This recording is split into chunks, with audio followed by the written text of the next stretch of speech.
This is a country of foodies. Everybody would switch on the television anytime. There's a show about somebody making food, or somebody talking about food, or somebody eating food. I mean, I'm not telling your viewers anything new. Here is something I found fascinating. I am not a food person. I mean, I like food. I like eating it. I mean, look at me. But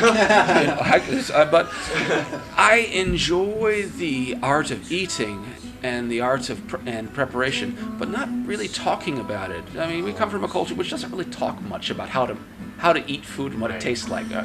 English language isn't very well developed for taste words, right? But I decided one time, I'm going to try and really talk about food. Okay. So I was in Oita of all places, and we were eating fugu, right? The blowfish. Okay. And there's a whole plate of blowfish. That's the specialty down there. But talking with two Oita people about blowfish, we talked about which sauce goes better with the blowfish for 2 hours. Wow. What other country can do this? That is weird to me. That is interesting. Yeah. You're just at this point like, why don't native speakers of English have this sort of... And there's the five tastes, right? There's what? Sour, sweet, salty, bitter. And then the fifth one in English doesn't have a word, and so they use the Japanese word umami. I didn't know that. Look it up on Wikipedia. Ooh, if you trust Wikipedia. Okay. I would say that in this case, there's a certain sort of, not a matter of lawlessness, but a rather random enforcement of many of the laws, because there are many things that happen that are in fact illegal, but nobody does anything about it. I mean, for example, there is an onsen in my book which has segregated baths. They actually have, this is for white people only, this is for foreign visitors. It's separated baths, it's smaller, and it costs 6 times more. The regular entrance fee for Japanese into this place is a Koushu Yokujo, a public bath, 370 yen. 370, right? And for the foreigner side, it's 2,500 yen. Wow. Yep. And that's in fact illegal because you are not allowed to refuse anybody at a Koushu Yokujo at a public bath because it's funded by taxes. But they do. And the city knows about it. Hell, I told them. Right. You know, of course I would tell them. The city didn't enforce anything, and they're still doing it to this day. Is this is that one onsen case? This is in Wakkanai, the northernmost city in Hokkaido and in Japan. So this is different from the other onsen. And could you elaborate a little on the other onsen? Hotaru, from 1993 onwards, there were several onsen, 3, that were refusing foreigners, had signs up saying we did not, Japanese only or whatever, right? And as a matter of fact, you can zoom in on this later on the book. You'll see a photograph of it right there. And there's t-shirts too. Oh yes, there is that. Actually, they're sold out. We'll get you some more in April, everybody, if you're interested. But anyway, they simply said we will not allow foreigners in because, we have trouble with Russian sailors. Russian sailors, it's a seaport town, they come in, they get off the boat, they get drunk, they want a bath. And that's really quite normal for any sailor that gets off their boat. They want to get drunk, Japanese sailors down in Hobart, New Zealand, Hobart, Australia, sorry, would go on shore. What would they want? They'd want to hawk watches, they'd want wine, and they'd want women in song. I mean, this is in the 1960s. There were whaling ships down there, right? So they go to these onsens, and according to the onsens, it caused a lot of trouble. They didn't follow Japanese rules of bathing. And so for that reason, they refused all foreigners. Well, we went there to check and say, hello, why this? They said, well, we're not Russian sailors. We're permanent residents of Japan. I went with several friends, several international couples. I mean, we know how to take a bath in Japan. Let us in. They said, no, you see, we can't tell you apart from Russians. So if we let you in, it's going to cause problems. So we're going to refuse all foreigners equally. At this point, you hear the Twilight Zone theme. Do not adjust your set. Yes. But yes, of course, there's more. There's a whole book on it. But just to give you the briefness of it, it turned out that it wasn't just foreigners they were refusing. They were refusing foreigners on site, of course. Right. Because one of the people in our group who was let in was a Chinese. when they found that she was Chinese, they kicked her out. But she, it just was a matter of how you looked. And they also said, when they looked at my children, I have one child who looks very Western and one child who looks very Asian. They said they'd refused my Asian one. They said they refused my Western-looking child when she got older. Wow. And I mean, she's born and raised in Japan. Her first language is Japanese. She's a Japanese citizen. That's no longer Japanese only. That's basically, Asians only, or worse yet, people that we don't consider to be Asian-looking or Japanese-looking. That's racial discrimination. Right. So what happened then after you were discriminated against? What happened with the case? I mean, Okay. What was the resolution there? Well, we negotiated with the Onsen and with all authorities, local, regional, and national, over the course of 15 months to try and get a resolution to this. We got signs down in 2 of the places of the 3 in Otaru, but because Otaru had their signs up since 1993 onwards, it spread to other places, Wakanai, Mombetsu, Misawa. If you go to my site, and that is www.debito.org/Rogues Gallery, ROGUES Very interesting. Gallery.html, you will see for yourself the signs that are up around Japan. It's not just Hokkaido, it's not just Otaru. It's even, there's one from Gunma, I think. I don't know if that showed up on your page, but I know on our Gunma mailing list, Okay. there was a small bar. I think the sign got taken down after somebody took a picture of it. So. Well, good. Yeah, it pays to pay attention to Hey, this. we got K-ties now. For take a snap, send it to me. You find a sign, send it to me. I'll put it up on the site. Don't need your name. I just need to know where it is and when you took it. Okay? Cool. Very easy. So anyway, what happened? Like, Yeah. let's get back. Sorry, meandering about. Okay, so Tangent. yeah, we love tangents, don't we? Well, anyway, what happened was one onsen simply refused to do anything about it. They simply said, we're not going to allow in any foreigners, so go to hell. Well, I finally went there after I got Japanese citizenship. See, we started this whole thing in 1999, September. By September 2000, I had gotten my Japanese passport.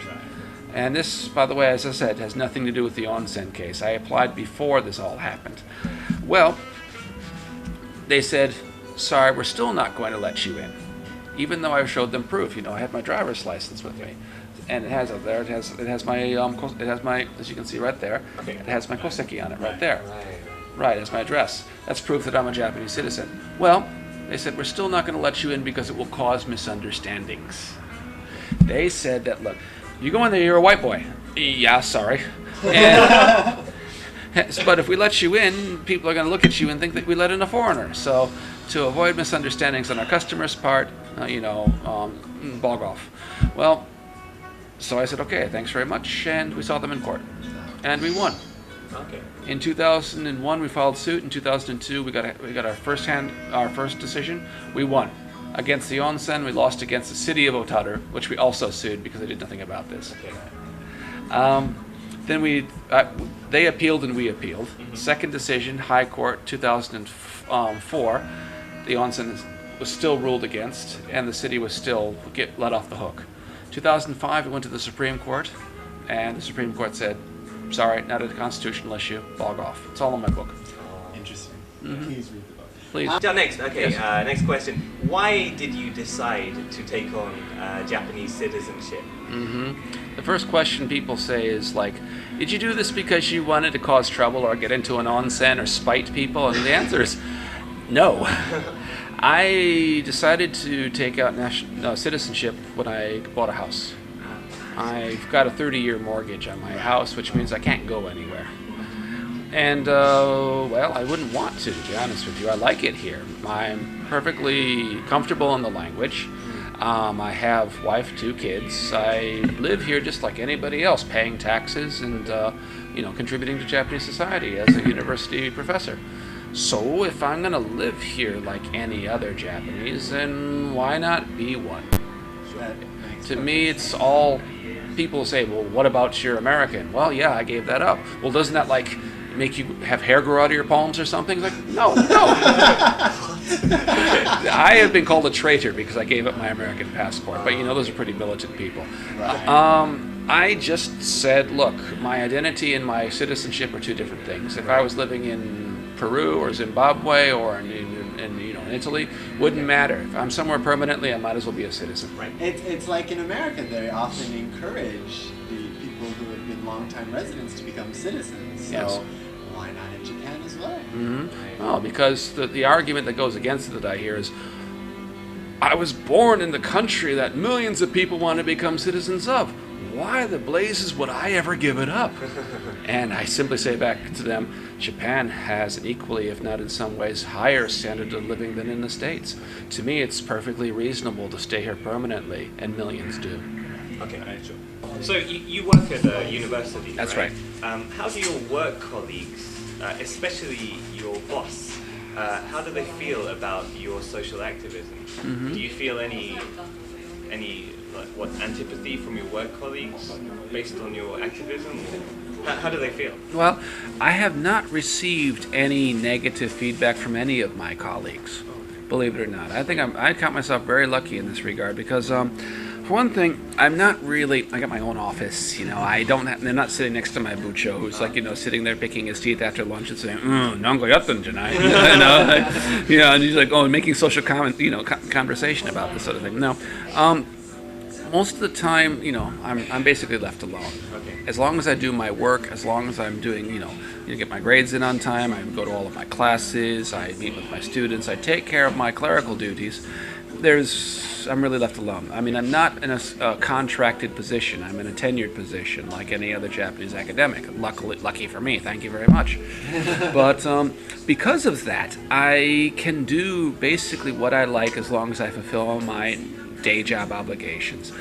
Well, all right, here's the best example. I went to the dean of my school just before the Otada Onsens was going to become a really big issue. I realized that, oh my God, this isn't going to stop.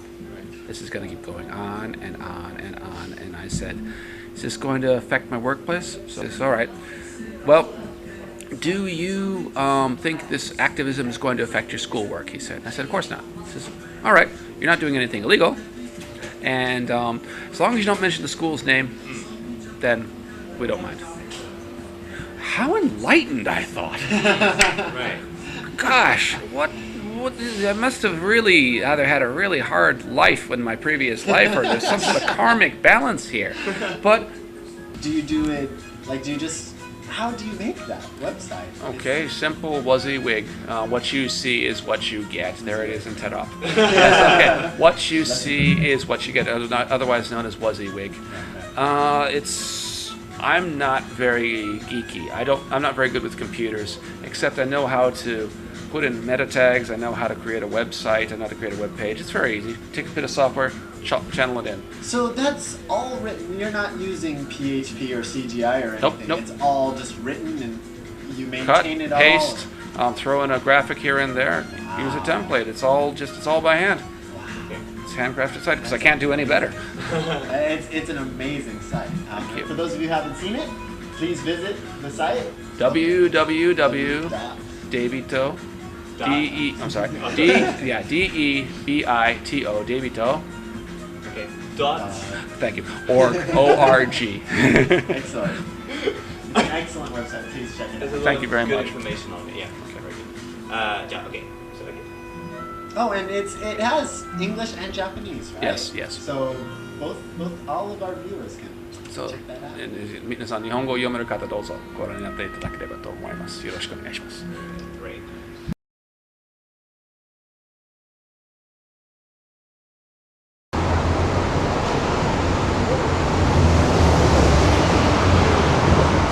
Okay, anyway, next question. Sure. Is it cool? Okay. Let's get back to civil lawsuits then. Okay. I'm sorry, Jesse's kind of karui, I'm kind of omoi. That's fine. This is, soft, hard, big, bad cop, good cop, okay? Why do I have to be the Bad cop.